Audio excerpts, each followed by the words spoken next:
On Thursday, the current administration discontinued an Obama-era rule protecting 7 million Americans with past due student loans from predatory fees.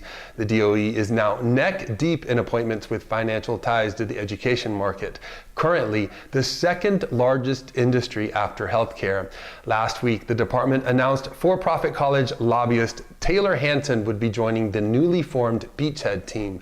This week, another appointment has consumer advocates raising questions. As Chief Compliance Officer for a corporate owner of for-profit colleges, Robert S. Eitel spent the past 18 months as a top lawyer for a company facing multiple government investigations, including one that ended with a settlement of more than $30 million over deceptive student lending. The Wall Street Journal is reporting this week that members of the president's cabinet continue holding over $1 billion in assets representing conflicts of interest. Among them DeVos, who promised the Office of Ethics before her confirmation hearing that she would sell off at least $158 million in companies directly correlated with her work as secretary, including, you guessed it, student loans and for-profit colleges.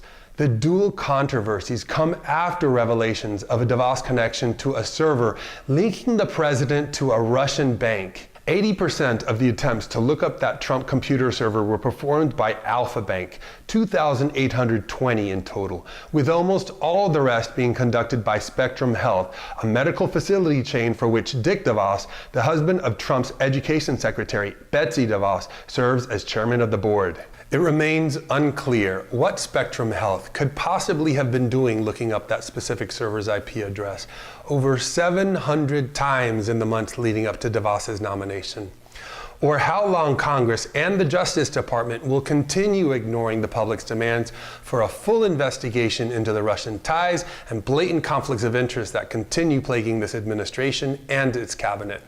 Right on cue, Wyoming Senator Mike Enzi writes an op-ed piece in the Daily Caller asking the Education Secretary to audit the federal student loan portfolio.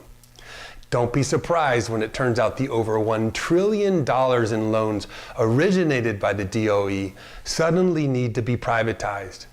You heard it here first. If you found the information in this video helpful, go ahead and share it with a friend. And don't forget to click on the subscribe button so you can find us again next week.